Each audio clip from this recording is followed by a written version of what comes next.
KSR Karan Singh Rathore के YouTube channel पे आपका हार्दिक स्वागत है।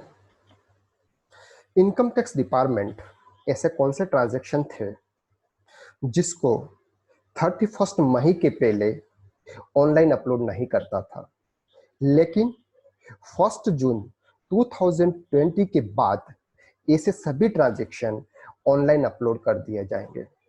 अगर आप ऐसे ट्रांजैक्शन के अंदर बिजनेस करते हैं तो आपको इस ट्रांजैक्शन के तहत अवेयर हो जाना चाहिए।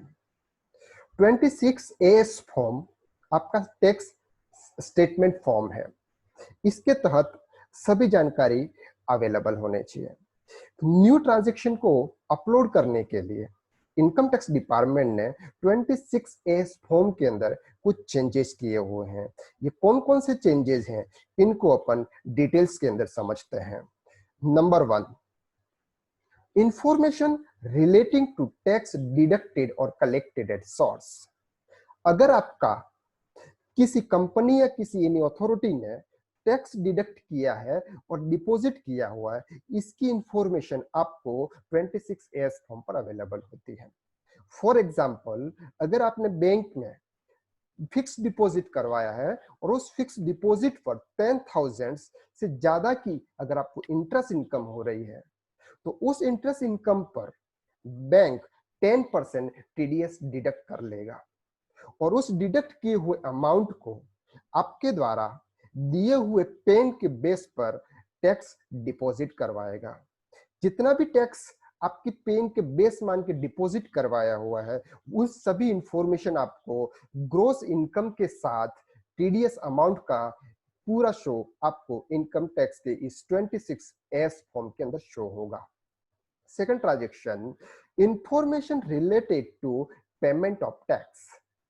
अगर आपने इनकम टैक्स डिपार्टमेंट को एडवांस टैक्स पे कर दिया है, मींस अगर आपके इनकम टैक्स रिटर्न फाइलिंग का टाइम नहीं है, फिर भी आपको एडवांस टैक्स पे के अंदर आपकी रिस्पॉन्सिबिलिटी आ रही है, तो आपने जो भी एडवांस टैक्स पे किया होगा उसकी इंफॉर्मेशन भी आपको 26S फॉर्म पर अवेलेबल होगी। Information relating to demand and refund. Income tax department हमारे द्वारा फाइल किए हुए इनकम टैक्स रिटर्न की स्क्रूटनी करता है। अगर उसमें यह पाया जाता है कि हमने जितना भी टैक्स पे किया है उससे ज्यादा टैक्स पे करना चाहिए था, तो इनकम टैक्स हमारे लिए एक डिमांड निकालता है। या फिर अगर हमने इनकम टैक्स पेबल से ज्यादा अगर हमने टैक्स डिपॉजिट कर दिया है, तो इनकम टैक्स हमें रिफंड देता है।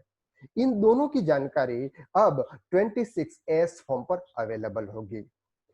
Information relating to pending proceeding. हमें इनकम टैक्स रिटर्न फाइल करने के 120 दिन के अंदर इनकम टैक्स रिटर्न को वेरीफाई करना होता है। इनकम टैक्स वेरीफाई के बाद इनकम टैक्स हमारे रिटर्न को स्क्रूटनी करता है।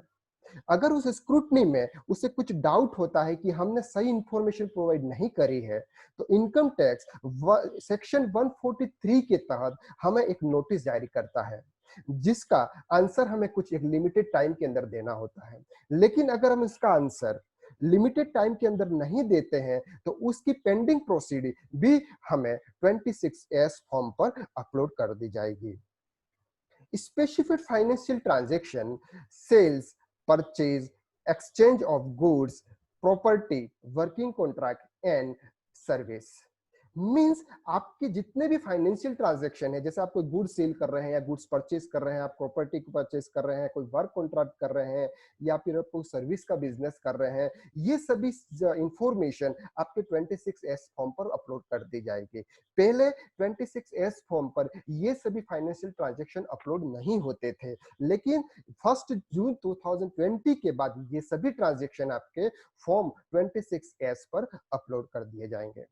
शेयर ट्रांजैक्शन मींस अगर आप शेयर के अंदर बिजनेस कर रहे हैं, शेयर इन्वेस्टमेंट्स कर रहे हैं या फिर शेयर के अंदर ट्रेडिंग कर रहे हैं, तो इसकी भी इंफॉर्मेशन आपके 26S फॉर्म पर अपलोड कर दी जाएगी। Transaction by way of investment, अगर आप किसी में इन्वेस्टमेंट कर रहे हैं तो भी वो जानकारी आपको 26S फॉर्म के अंदर अवेलेबल होगी। ट्रांजैक्शन फॉर टेकिंग और accepting any loan and deposit. अगर आप किसी बैंक से न्यू लोन ले रहे हैं या किसी से लोन में डिपॉजिट कर रहे हैं, इसकी इंफॉर्मेशन आपके 26S पर अपलोड कर दी जाएगी।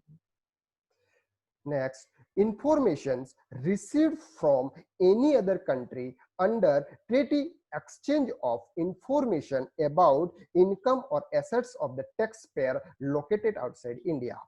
अगर इंडिया का टैक्स पेयर इंडिया के बाहर अगर कोई भी बिजनेस करता है, अगर कोई एक्सचेंज कर रहा है, अगर उससे कोई इनकम हो रही है, तो उसकी भी इंफॉर्मेशन आपके 26S फॉर्म पर अवेलेबल होगी। Provisions has been notified to upload information received from any other officer, any authority under any law. अगर किसी अदर ऑफिसर्स या किसी अथॉरिटी को आपकी कोई अदर इंफॉर्मेशंस जो इनकम टैक्स से हट के है, जैसे बेनामी लॉ या जीएसटी की ऐसी इंफॉर्मेशन जो इनकम टैक्स डिपार्टमेंट को मालूम नहीं है, ऐसी इंफॉर्मेशन भी इनकम टैक्स ऑफिसर या एनी अदर ऑफिसर आपके 26S फॉर्म पर अपलोड कर देंगे। ये थी सभी नॉर्मली ये ट्रांजैक्शंस जो आपके इनकम टैक्स डिपार्टमेंट के फॉर्म 26 के अंदर अपलोड कर दिए जाएंगे। इसमें सभी जानकारी ऑटो पॉपुलेटेड है। 26S फॉर्म पहले केवल ग्रॉस इनकम के साथ टीडीएस, टीसीएस और एडवांस टैक्स की इंफॉर्मेशन ही प्रोवाइड करता था, लेकिन अब new 26S form tax payer के फाइनेंशियल ट्रांजैक्शन की रूपरेखा होगी। यह फॉर्म 26S पेयर के लिए फाइनेंशियल सिविल के रूप में कार्य करेगा। मींस जिस तरह से अपन लोन के लिए जाते हैं तो अपनी सिविल देखी जाती है, इसी तरह से 26S फॉर्म भी बिजनेसमैन के लिए फाइनेंशियल सिविल होगा। 26S फॉर्म पर सभी इंफॉर्मेशन प्रोवाइड करेगा। इनकम टैक्स ऑफिसर व अदर गवर्नमेंट अथॉरिटी के वर्क को बहुत इजी बना देगा, क्योंकि सभी जानकारी न केवल इनकम टैक्स से संबंधित है बल्कि अन्य लॉ जैसे बेनामी, जीएसटी लॉ आदि की इंफॉर्मेशन भी 26S फॉर्म पर अवेलेबल होगी। पहले इस तरह की जानकारी केवल इनकम टैक्स ऑफिसर के लिए अवेलेबल थी, लेकिन न्यू 26S फॉर्म की सभी इंफॉर्मेशन सबके लिए अवेलेबल होगी। यह फॉर्म गवर्नमेंट ऑफिसर को लिए वन प्लेस पर सभी इंफॉर्मेशन प्रोवाइड करने के लिए अवेलेबल होगा। आप 26S फॉर्म इनकम टैक्स की साइट से कैसे डाउनलोड करेंगे उसका मैं न्यू वीडियो कुछ दिन बाद अपलोड करूंगा। अगर आपको हमारा ये वीडियो पसंद आया है तो उसे लाइक करें। न्यू वीडियो प्राप्त करने के लिए हमारे KSR करण सिंह राठौड़ के YouTube चैनल को सब्सक्राइब करें, ताकि हमारे लेटेस्ट वीडियो आप तक पहुंचे और आप हमेशा सही जानकारी प्राप्त करते रहें। Thank you so much.